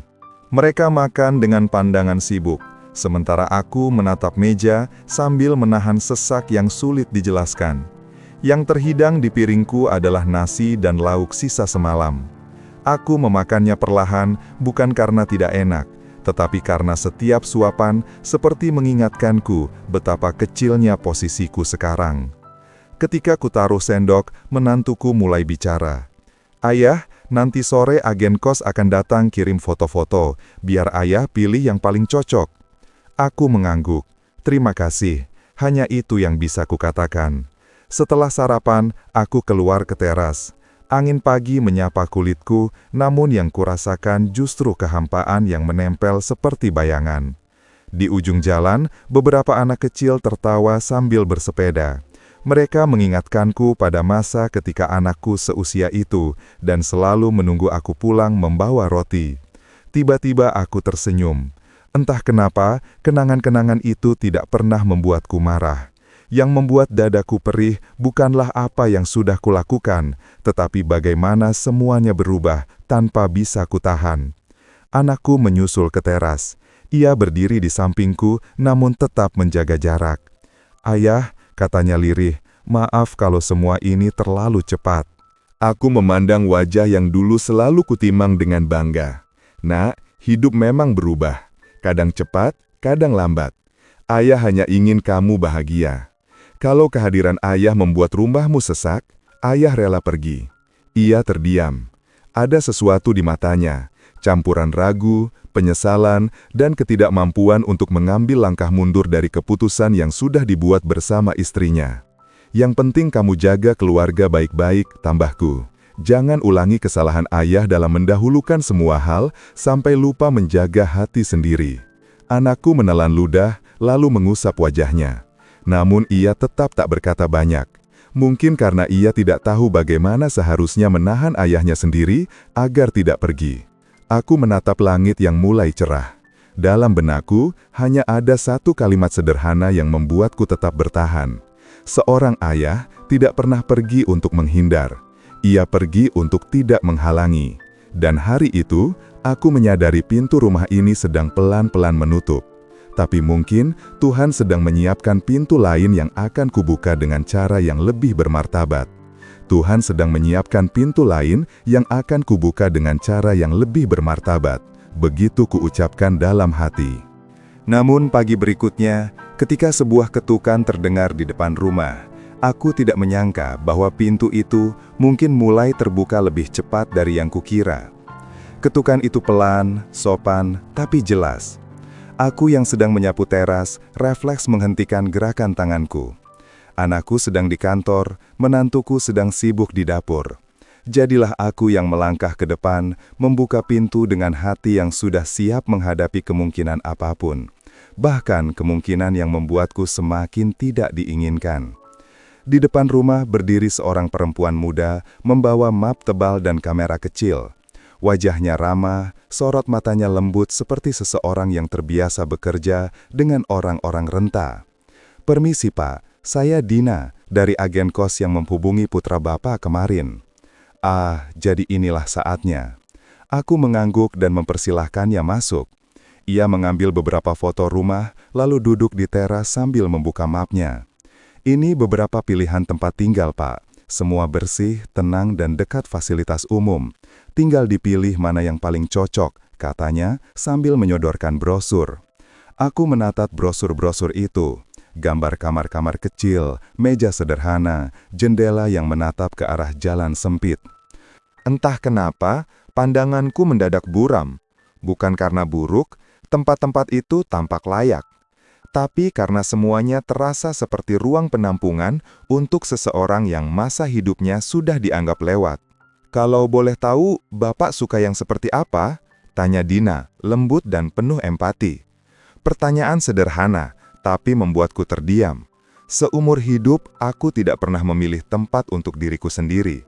Aku memilih rumah demi keluargaku, memilih pekerjaan demi kebutuhan mereka, memilih lelah agar mereka bisa memilih hal-hal yang menyenangkan. Kini aku harus memilih tempat, hanya untuk diriku sendiri. Dan ternyata itu terasa begitu asing. "Apa ada yang dekat masjid?" tanyaku pelan. "Oh, tentu ada," jawabnya cepat. "Yang ini Pak, lingkungannya tenang." Aku mengangguk. "Yang itu saja." Dina tersenyum kecil, seperti seseorang yang mengerti bahwa keputusan itu tidak dibuat dengan mudah. Ketika ia pamit, menantuku keluar. "Gimana ya, sudah pilih?" "Sudah," jawabku singkat. "Bagus, kalau begitu minggu depan ayah sudah bisa pindah." Nada suaranya datar, bukan kasar, tapi juga bukan hangat. Lebih seperti seseorang yang sedang menyelesaikan urusan administratif. Aku mengangguk, meski hatiku seperti diremas perlahan. Siang harinya, aku duduk sendirian di ruang tengah. Sinar matahari membentuk garis-garis cahaya di lantai, mengingatkanku pada masa-masa ketika anakku kecil berlari di ruangan ini, memanggilku dengan tawa paling murni yang pernah kudengar. Tawa yang kini digantikan jarak. Aku mencoba mengingat kapan terakhir kali ia menatapku dengan cara yang sama. Sudah lama sekali. Ketika pintu kembali diketuk sore itu, aku berpikir Dina datang lagi. Ternyata bukan. Yang berdiri di depan rumah adalah seseorang yang tidak kusangka akan datang hari itu. Tetangga lama kami, Pak Darman. Ia tersenyum hangat. "Saya dengar Bapak mau pindah?" Aku mengangguk, sedikit kikuk. "Iya Pak, begitulah." "Ayo ikut saya jalan sebentar," katanya tanpa mendesak. Kami berjalan ke ujung jalan, tempat pohon mangga besar berdiri. Di sana, ia menatapku dengan cara yang membuatku merasa dihargai. "Bapak orang baik," katanya tiba-tiba. "Dari dulu saya tahu itu. Kalau Bapak butuh sesuatu, jangan sungkan ya." Aku ingin menjawab, namun suaraku tertahan oleh sesuatu yang lebih dalam dari sedih. Ternyata, bukan rumah yang paling menyakitkan untuk ditinggalkan, Melainkan kenangan tentang orang-orang yang dulu melihatku sebagai manusia, bukan sebagai beban. Sore itu, aku pulang dengan langkah pelan. Rumah tampak sama, tetapi rasanya tidak lagi menyambutku. Dan untuk pertama kalinya, aku bertanya, bukan kenapa aku diusir, melainkan apa aku benar-benar tidak pantas tinggal di hati mereka. Pertanyaan itulah yang terus menggema hingga malam tiba. Malam yang menuntunku menuju klimaks dari semua perasaan yang selama ini kupendam begitu dalam. Dan ketika pagi menyingsing dengan cahaya pucat, aku tahu hari itu adalah hari yang kutakuti sekaligus harus kuhadapi. Hari ketika aku harus mengambil langkah pertama, langkah yang paling menyakitkan dalam hidupku. Aku bangun lebih awal, bahkan sebelum azan subuh berkumandang. Kamar kecil tempatku tidur terasa lebih sempit dari biasanya. Mungkin karena hatiku juga sedang menyempit, menahan banyak hal yang ingin keluar, tetapi tak menemukan tempat untuk berpijak. Koperku sudah berdiri di pojok ruangan seperti seorang saksi bisu, menunggu kapan aku siap meninggalkan kehidupan yang sudah lama tidak menyisakan ruang untukku. Ketika aku membuka pintu kamar, aroma sarapan menyambut hidungku. Menantuku sedang memasak, suaranya seperti burung kecil yang sedang menggumam. Tetapi aku tahu, gumam itu lebih karena ingin cepat menyelesaikan semua ini. Ia menoleh sekilas. "Ayah bangun, sebentar lagi siap ya?" Nada suaranya biasa saja, tidak hangat, tidak dingin, hanya datar. Aku duduk di meja makan sambil menunggu. Rasanya aneh menyadari bahwa ini mungkin sarapan terakhirku di rumah ini. Rumah yang dulu kubeli dengan seluruh hasil keringat dan pengorbanan, kini menjadi tempat yang menyiapkan perpisahan untukku. Anakku keluar dari kamar beberapa menit kemudian. Ia tampak rapi, seakan hari ini sama seperti hari-hari lain. Mungkin begitulah cara dunia bekerja. Sesuatu yang terasa besar bagiku, mungkin hanya terasa seperti jadwal bagi mereka. "Ayah," katanya pelan, "nanti setelah makan, kita antar ayah lihat kamar barunya ya." Aku tersenyum kecil. "Baik, Nak." Kami makan dalam diam. Aku sengaja memperlambat setiap suapan, mencoba merekam rasa hangat nasi di ujung lidahku, aroma dapur, suara sendok dari menantuku, bahkan bayangan cahaya matahari yang masuk dari jendela. Semua hal kecil itu terasa seperti serpihan terakhir dari sebuah kehidupan yang akan segera kulepaskan. Setelah makan, aku mengambil koperku. Anakku menawarkan untuk membawakan, tapi aku menggeleng. "Biar ayah sendiri, langkah pertama ini harus ayah jalani sendiri." Ucapan itu membuatnya terdiam. Entah ia mengerti, entah tidak. Tapi aku sendiri merasakan kalimat itu menampar diriku. Selama ini, aku selalu berjalan demi mereka. Sekarang, aku berjalan demi bertahan. Di perjalanan menuju kamar kos itu, mobil terasa sunyi. Jalanan yang kulalui adalah jalanan yang sama seperti dulu ketika aku mengantar anakku sekolah. Tapi dulu, ia duduk di kursi belakang sambil bercerita tentang cita-cita. Kini, ia duduk di kursi pengemudi, dan kami hanya diam. Sesampainya di kos, Dina, agen kos itu, menyambut kami dengan senyuman ramah. Kamar itu kecil, sederhana, tapi bersih. Ada jendela yang menghadap pohon besar, membiarkan cahaya masuk dengan lembut. "Ayah bisa mulai tinggal kapan saja," kata Dina. Aku melangkah ke dalam kamar, menaruh koperku di lantai. Dan disitulah aku merasakan sesuatu. Bukan sedih yang membuatku ingin menangis, bukan marah yang membuatku ingin berteriak, tetapi lega. Lega karena akhirnya aku tidak perlu lagi menjadi sosok yang selalu takut merepotkan. "Ayah, maaf ya," kata anakku dari belakang. Suaranya bergetar sedikit. Aku menoleh, menatapnya lembut. "Nak, ayah nggak marah. Hidup memang membawa kita ke tempat-tempat yang tidak kita minta. Yang penting, kamu tetap jaga keluargamu." Ia menunduk. Mungkin itu kalimat yang ia butuhkan, tapi bukan kalimat yang ingin ia dengar. Namun sebagai ayah, aku selalu memilih yang menenangkan, bukan yang menyakitkan. Saat ia pamit dan meninggalkan kamar baruku, untuk pertama kalinya aku berdiri di tengah ruang sempit itu dengan kesadaran yang menusuk. Aku benar-benar sendirian. Namun di sela keheningan, ada bisikan lembut dalam hatiku. Ini bukan akhir. Ini adalah awal dari sesuatu yang baru, sesuatu yang mungkin bisa membuatku menemukan kembali harga diri yang sempat hilang. Dengan menarik napas panjang, aku menatap jendela itu dan berkata pada diriku sendiri, mulai dari sini, ayah belajar berdiri lagi. Di balik pintu itu, suara napas bergetar itu semakin jelas, membuat langkahku terhenti seperti tertahan oleh sesuatu yang tak kasat mata. Aku mengulurkan jemari, menyentuh gagang pintu yang dinginnya menusuk seperti kenangan yang tak pernah tuntas. Hati kecilku bertanya, apakah ini saatnya, saat yang selama ini kutunggu, atau justru luka baru yang akan menimpa? Perlahan aku buka pintunya, dan di sana, kulihat Rani berdiri membelakangiku. Bahunya berguncang, dan kudengar isakan kecil pecah di antara sunyi. Untuk sesaat, aku ragu. Aku hanya ayah tua yang sering dianggap merepotkan. Apa pantas aku menawarkan pelukan ketika pelukan itu jarang diminta? Namun batin seorang ayah selalu kalah oleh kasihnya, bukan oleh logikanya. Ayah, maaf, suara Rani pecah ketika ia menyadari kehadiranku. Ia berbalik, matanya sembab, pipinya berjejak air mata yang jatuh berulang seperti hujan kecil yang tak mampu berhenti. Aku mendekat, menahan gemetar yang tiba-tiba merambati lututku. "Kenapa, Nak?" tanyaku pelan, meski aku tahu, kadang pertanyaan tak perlu dijawab. Kehadiran saja sudah cukup menjadi sandaran. Rani menutup wajahnya dengan kedua tangan. "Aku lelah, aku bingung ya."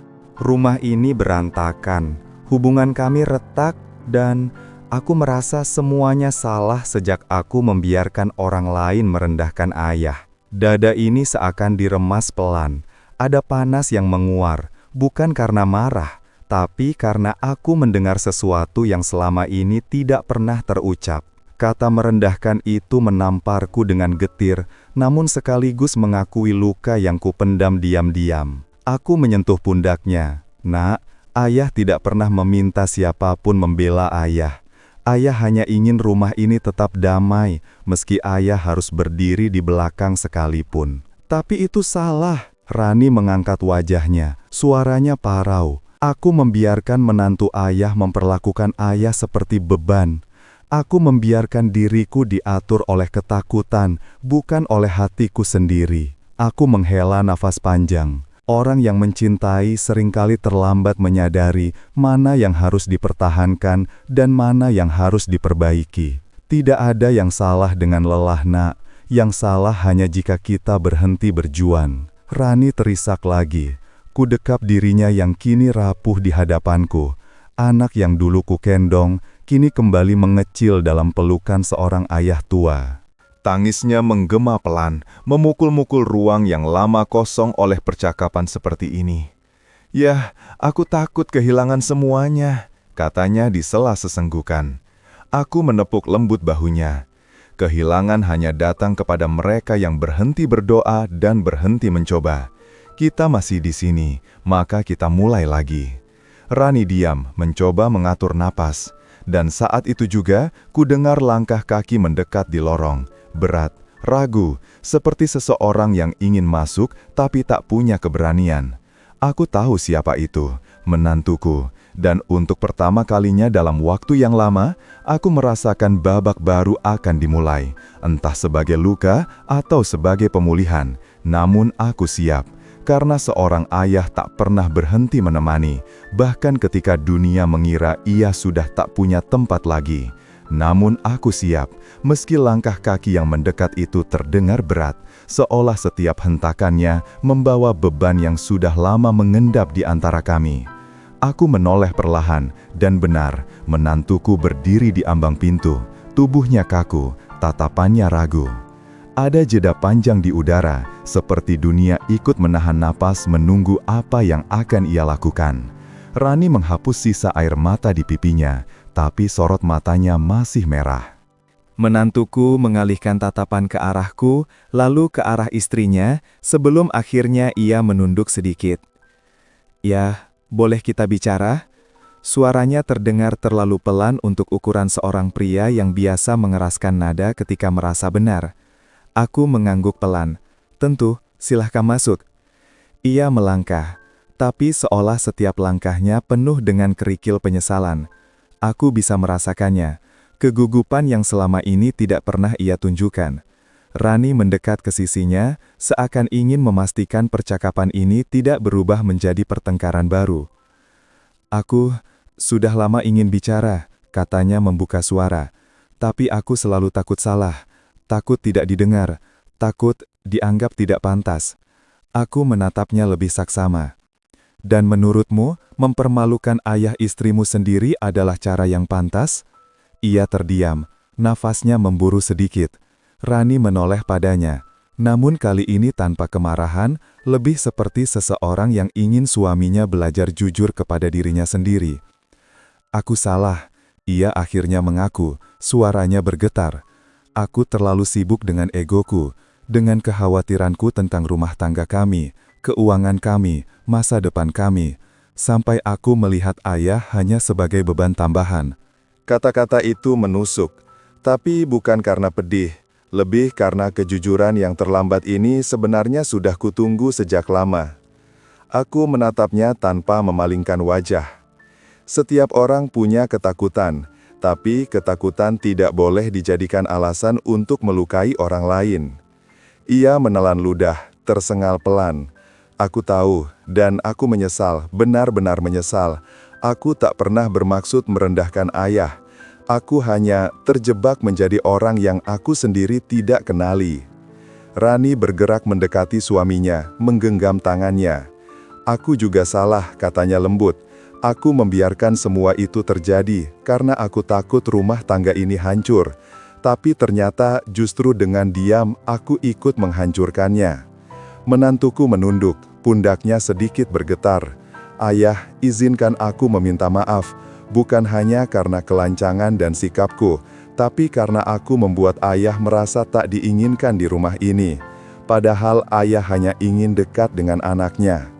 Atu menghela napas panjang, berat tapi perlahan terasa lebih ringan. "Aku sudah tua, yang kubutuhkan bukan banyak hal, hanya rasa dihargai. Tidak harus disanjung, cukup tidak dianggap sebagai orang asing." Ia mengangguk cepat, seakan lega karena pintu maaf itu tidak sepenuhnya tertutup. "Aku berjanji akan memperbaiki semuanya.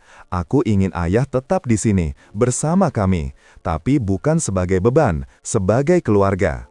Ada kehangatan kecil yang merayap di dadaku. Tidak besar, belum sepenuhnya sembuh, tapi cukup untuk menjadi awal. "Aku akan tetap di sini," jawabku pelan. "Tapi ingatlah, rumah bukan hanya tentang dinding yang kokoh. Rumah adalah tentang hati yang saling menjaga." Rani menahan tangis haru, sementara menantuku menatapku dengan mata yang lebih jernih daripada sebelumnya. Dan di saat itulah, untuk pertama kalinya setelah sekian lama, aku merasa seolah retakan di rumah ini mulai mencari jalannya untuk kembali tersambung, meski tidak sempurna, tapi nyata. Di luar, hujan kecil mulai turun, rintiknya mengetuk jendela, seperti mengiringi lembar baru yang perlahan terbuka. Mungkin ini bukan akhir, mungkin ini adalah awal dari sesuatu yang lebih layak diperjuangkan. Mungkin ini adalah awal dari sesuatu yang lebih layak diperjuangkan, pikirku saat suara rintik hujan semakin lembut, seolah langit pun ingin menenangkan segala gelombang yang baru saja mereda di dalam rumah kecil ini. Rani dan menantuku masih duduk di hadapanku. Diam, namun tidak lagi canggung. Ada udara baru yang mengisi ruangan. Bukan damai sepenuhnya, tapi sebuah kesempatan. Aku mengusap lututku yang mulai nyeri, lalu bersandar pelan. "Kalau kita semua ingin memperbaiki keadaan," kataku tanpa mengangkat suara, "maka kita perlu jujur tentang apa yang selama ini kita simpan sendiri." Rani mengangguk, Matanya memeriksa ekspresiku seperti memastikan aku benar-benar siap untuk percakapan yang lebih dalam. Menantuku tampak mengatur napasnya, seperti seseorang yang hendak membuka keberanian dari tempat paling tersembunyi. "Ayah," ia mulai, suaranya pelan tapi tidak lagi bergetar. "Selama ini, aku merasa harus menjadi orang yang sempurna, suami yang berhasil, kepala keluarga yang kuat. Aku takut kalau aku menunjukkan kelemahan, Rani akan kecewa. Atau, ayah menganggap aku tidak mampu." Aku menatapnya lama. Di balik kekakuan dan kesombongannya selama ini, ternyata ada ketakutan kecil yang ia tutup rapat-rapat. "Menjadi laki-laki yang kuat," jawabku lembut. "Bukan tentang tidak pernah takut, tapi tentang berani mengakui saat kau butuh bantuan." Ia menunduk, kali ini bukan karena malu, tapi seperti seseorang yang akhirnya menemukan titik terang. Rani menggenggam tangannya. "Aku justru ingin kamu jujur. Aku tidak butuh suami sempurna. Aku butuh suami yang mau berjalan bersamaku." Hujan di luar semakin deras, dan entah mengapa, suaranya terasa seperti doa yang jatuh dari langit. Aku memejamkan mata sejenak. Kenangan masa mudaku berkelebat, saat aku masih menjadi seorang ayah muda yang keras kepala, yang tidak pernah mau mengakui kalau aku kelelahan, takut, atau salah. Aku bertahun-tahun berpikir bahwa menunjukkan rapuh berarti gagal menjadi pemimpin keluarga. Mungkin menantuku hanyalah cermin masa laluku sendiri yang kembali menampakkan diri. Aku membuka mata perlahan. "Kalau kau merasa berat," kataku padanya, "katakan, aku mungkin tua, tapi aku masih bisa menjadi tempat bersandar." Ia mengangkat wajahnya, dan untuk pertama kalinya sejak aku mengenalnya, sorot matanya terlihat tulus, tanpa lapisan pertahanan. "Terima kasih ya." Ada keheningan sejenak sebelum ia kembali berbicara. "Dan mulai hari ini, aku ingin memperbaiki hubungan kita. Bukan demi Rani saja, tapi karena aku ingin ayah merasa dihargai." Rani tersenyum kecil. Itu senyum yang sudah lama tidak kulihat. Senyum lega, bukan sekadar sopan. Aku menarik napas panjang, membiarkan suasana itu meresap. "Kita mulai dari hal kecil," kataku. "Tidak perlu terburu-buru." Ia mengangguk mantap. "Aku siap." Namun sebelum suasana itu menjadi terlalu sendu, tiba-tiba ponsel Rani bergetar. Ia melihat layar, wajahnya langsung berubah. "Ini dari rumah sakit," katanya lirih. Aku tersentak kecil. "Siapa di rumah sakit?" Rani menelan ludah. "Paman Hadi, yang sempat menolong ayah waktu itu. Kondisinya menurun." Degup jantungku berubah cepat. Paman Hadi adalah satu dari sedikit orang yang melihat penderitaanku tanpa menghakimi. Seseorang yang diam-diam menguatkanku saat aku hampir benar-benar runtuh. Menantuku berdiri. "Kita berangkat sekarang." Aku mengangguk, berdiri perlahan meski lututku menolak. "Ayo." Di luar, hujan deras memukul tanah seperti gulungan takdir yang bergerak cepat. Namun kali ini, aku tidak berjalan sendirian. Di sisi kiriku, Rani memegang tanganku. Di sisi kananku, menantuku menopang lenganku agar tidak tergelincir. Entah mengapa, untuk pertama kalinya, aku merasa bahwa keluarga bukan lagi sekedar kata yang indah, tapi sesuatu yang mulai tumbuh kembali, setahap demi setahap, di antara kami yang pernah saling melukai. Dan di balik derasnya hujan, aku merasa sesuatu di dalam hatiku ikut mencair. Episode ini belum berakhir, banyak hal yang menanti di depan, dan aku, seorang ayah yang pernah dibuang, kali ini berjalan dengan harapan yang tidak lagi sendirian. Kali ini berjalan dengan harapan yang tidak lagi sendirian, meski langkahku terasa berat saat kami memasuki halaman rumah sakit yang dipenuhi aroma obat dan cahaya lampu yang pucat. Hujan masih menetes dari ujung jaketku, jatuh ke lantai, seperti detik-detik yang terus bergerak tanpa kompromi. Rani menggenggam lenganku lebih erat, begitu kami mendekati ruang perawatan. "Ayah yakin kuat?" bisiknya pelan. Aku mengangguk, meski di dalam dada ada rasa gugup yang begitu tajam, karena Paman Hadi bukan sekedar orang baik yang pernah menolongku. Ia adalah satu-satunya saksi diam yang melihat bagaimana aku berjuang saat hidup serasa menutup semua pintu. Ketika pintu kamar terbuka, kulihat tubuhnya terbaring lemah. Nafasnya panjang, teratur, tapi tampak melelahkan, seperti seorang perantau yang ingin segera tiba di pelabuhan terakhirnya. Aku mendekat, menarik kursi, dan duduk di sampingnya. "Paman," bisikku, suaraku hampir hilang. Ia membuka mata perlahan. Ada sinar kecil yang mengenaliku. "Kau datang," katanya lirih. Aku tersenyum hambar. Aku tidak mungkin membiarkan paman menghadapi Dini sendirian. Ia tertawa kecil, batuk sedikit, lalu berkata, "Kau selalu begitu. Meski dunia memperlakukanmu tidak adil, kau masih menaruh belas kasih pada orang lain." Aku memalingkan wajah, menahan air mata yang tiba-tiba menggenang. "Bukan aku yang baik, Paman. Aku hanya berusaha tidak menjadi pahit." Keheningan memenuhi ruangan. Hanya suara monitor dan rintik hujan yang menemani. Lalu Paman Hadi memandangku lama, seolah ingin memastikan sesuatu sebelum ia mengatakannya. "Anakmu, menantumu, mereka sudah berubah ya." Suaranya turun naik, namun tetap hangat. Aku mengangguk pelan. Perubahan kecil, tapi terasa jujur. Ia tersenyum, senyum yang mengandung lega. "Syukuri itu, Nak. Tidak semua orang diberi kesempatan untuk memperbaiki luka yang lama." Aku menahan nafas. Kata-katanya terasa seperti obat bagi hatiku sendiri. "Tapi Paman," suaraku melembut. "Bagaimana dengan Paman? Apa ada yang bisa kami lakukan?" Ia menggeleng pelan. "Aku sudah melewati banyak hal. Yang kubutuhkan hanya ketenangan. Dan melihatmu berdiri lagi, itu sudah cukup bagiku." Rani mendekat, memegang tanganku dari belakang, lalu berkata lembut, "Terima kasih, Paman. Ayah berarti banyak bagi kami." Paman Hadi menatapnya dengan tatapan bangga. "Kau punya ayah yang luar biasa, jangan lepaskan lagi." Ada jeda panjang, lalu ia memejamkan mata, bukan karena tertidur, tapi seperti sedang mengumpulkan sisa kekuatannya. "Ayah," panggil Rani pelan, "bagaimana kalau Paman ingin ditemani?" Aku mengangguk. "Tentu." Aku menggenggam tangan Paman Hadi, hangat tapi melemah sedikit demi sedikit. "Terima kasih karena dulu melihatku," kataku lirih, saat orang lain memalingkan wajah. Ia membuka mata sekali lagi, senyum kecil muncul, "Karena aku melihat diriku di matamu." Aku tidak bisa menahan air mataku kali ini. Rani memeluk bahuku, menantuku berdiri di samping pintu, tanpa banyak bicara, tapi dengan wajah sedih yang jujur. Beberapa menit berlalu dalam diam yang suci. Dan dalam diam itu, Paman Hadi kembali terpejam, napasnya semakin stabil, sampai akhirnya hanya menyisakan ketenangan yang panjang. Dokter masuk, memeriksa, lalu mengangguk penuh hormat. Beliau pergi dengan damai.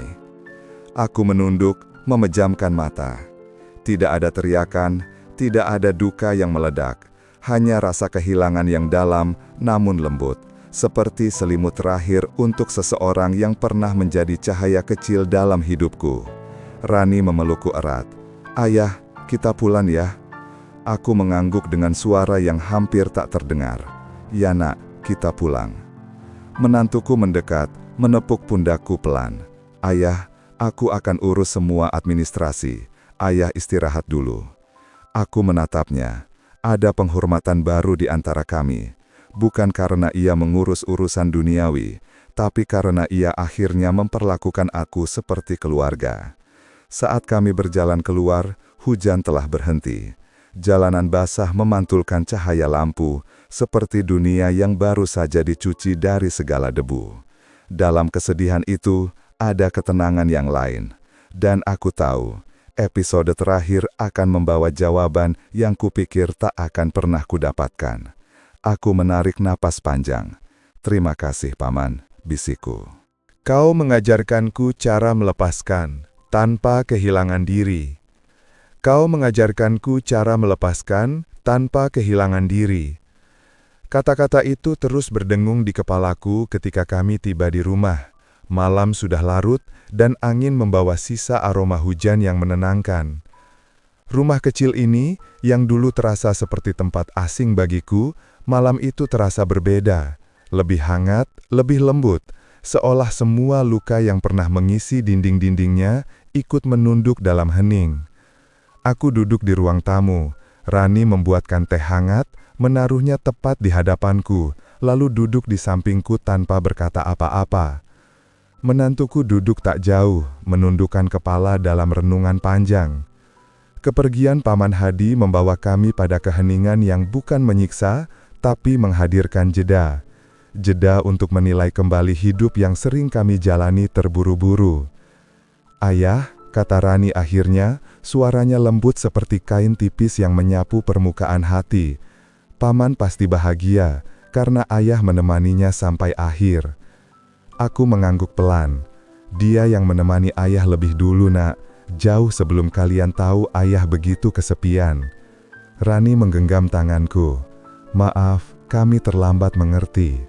Aku mengelus kepalanya, seperti dulu saat ia masih kecil dan dunia hanya sebesar rumah kami. "Tidak apa, yang penting sekarang." Menantuku mendongak, matanya kemerahan, tapi dalam sorotnya ada ketegasan yang baru. "Ayah," ia menarik napas, "mulai hari ini aku ingin ayah tinggal bersama kami bukan karena belas kasihan, tetapi karena ayah adalah orang tua kami, keluarga kami, dan kami ingin ayah ada di rumah ini." Aku menatapnya lama. Ucapannya tidak sempurna, tetapi tulus, dan ketulusan kadang adalah pintu paling kuat yang bisa membuka kembali hubungan yang retak. "Aku berterima kasih," jawabku pelan, "tapi izinkan ayah menjawab dengan hati-hati, karena ayah tidak ingin menjadi beban." Ia menggeleng cepat. "Ayah bukan beban, bukan. Kami yang seharusnya malu karena pernah membuat ayah merasa begitu." Aku menunduk, menahan air mata yang mencoba keluar. Kata-katanya adalah sesuatu yang dulu tak pernah kubayangkan keluar dari mulutnya. Tuhan kadang memberi kejutan lewat orang-orang yang paling kita kira tidak mungkin berubah. "Ayah," Rani menyelah lembut, "mulai besok kita benahi rumah ini sama-sama. Kita mulai lembar baru." Aku mengangguk. Baiklah, ayah akan mencoba percaya lagi. Percaya, kata itu terasa aneh di lidahku setelah sekian lama hanya mengenal kecewa dan bertahan. Namun malam itu, aku ingin memberinya kesempatan. Keesokan paginya, matahari terbit dengan warna jingga yang begitu hangat, seakan langit tahu kami sedang memulai sesuatu yang rapuh namun penuh harapan. Rani memasak sarapan, menantuku membantu tanpa banyak bicara, dan aku duduk di halaman sambil menyapu dedaunan basah. Saat mereka keluar menghampiriku, Rani tersenyum cerah. "Ayah, pagi ini kita ke makam paman ya, untuk mengucapkan terima kasih." Aku tersenyum kecil. Tentu. Perjalanan ke makamnya tidak terasa berat. Ada damai yang menyelimuti. Dan ketika kami tiba, aku berdiri di depan nisan sederhana itu, menatap namanya yang terukir. "Paman," bisikku, "lihatlah, aku tidak sendirian lagi." Angin bertiup pelan, seperti jawaban yang tidak terdengar, tapi terasa. Rani memeluk bahuku. Menantuku berdiri di sisiku, tidak lagi canggung. Untuk pertama kalinya, kami terlihat seperti keluarga yang utuh, meski tidak sempurna, tapi setidaknya sedang menuju ke arah itu. "Ayah," kata menantuku tiba-tiba, "terima kasih sudah mau memberi kami kesempatan memperbaiki semuanya." Aku menoleh, tersenyum. Kesempatan itu bukan hanya aku yang berikan. Kalian juga memberikannya untuk diri kalian sendiri. Dan di saat itulah aku menyadari sesuatu. Kebahagiaan tidak selalu datang dalam bentuk pesta atau ucapan meriah. Kadang kebahagiaan datang dalam bentuk keheningan, dalam genggaman tangan yang tidak lagi melepaskan, dalam kesediaan untuk mulai dari awal. Sore harinya, saat kami kembali ke rumah, aku duduk di kursi kayu tua yang selama ini menjadi saksi bisu penderitaanku. Namun kali ini, kursi itu terasa berbeda. Tidak ada lagi rasa diabaikan, tidak ada lagi sisa-sisa luka yang mendekam. Aku menatap rumah yang kini menjadi milik kami bersama. Lalu aku berbisik pelan, suara yang hanya didengar oleh angin. "Aku ayahmu, bukan beban." Dan akhirnya, kalian memperlakukanku sebagai manusia yang pantas dicintai. Air mataku jatuh, namun bukan karena sedih, melainkan karena sebuah bab lama akhirnya selesai. Dan bab baru mulai terbuka, lebih lembut, lebih hangat, lebih jujur. Aku menutup mata, memeluk ketenangan itu dalam dadaku. Akhir bukan selalu kehilangan.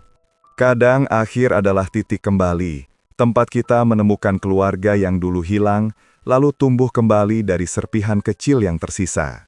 Dan disinilah aku kini berdiri, bukan ayah yang dibuang, melainkan ayah yang pulang. Dan begitulah perjalanan seorang ayah yang pernah diremehkan, disisihkan, bahkan dianggap beban. Namun tetap memilih mencintai, bukan membenci. Tetap memilih pulang, bukan melarikan diri. Tetap memilih memberi ruang bagi maaf, meski hatinya pernah habis oleh luka. Ia pernah diperlakukan lebih rendah dari sampah, namun hatinya lebih bersih dari siapapun, karena ia tidak menuntut balas. Ia hanya ingin dianggap keluarga. Pada akhirnya, ia tidak menang dengan kekuatan, tidak membalas dengan kemarahan, tapi menang dengan keteguhan hati dan cinta yang tidak pernah putus. Untuk kalian yang masih memiliki ayah, rantaukanlah ego, pulangkanlah rindu, peluklah mereka selagi masih bisa. Karena seorang ayah tidak selamanya meminta harta, mereka hanya ingin ditemani, didengar, dan dianggap berharga. Dan untuk para ayah di luar sana yang membaca kisah ini sambil menahan napas, terima kasih. Terima kasih sudah kuat, bahkan saat dunia tak berpihak. Terima kasih masih memilih mencintai, meski kalian sering dilupakan oleh mereka yang paling kalian sayangi. Kisah ini selesai, tapi pelajarannya tidak. Hormati ayahmu, sayangi ayahmu, sebelum waktu memaksa kita menyesal selamanya.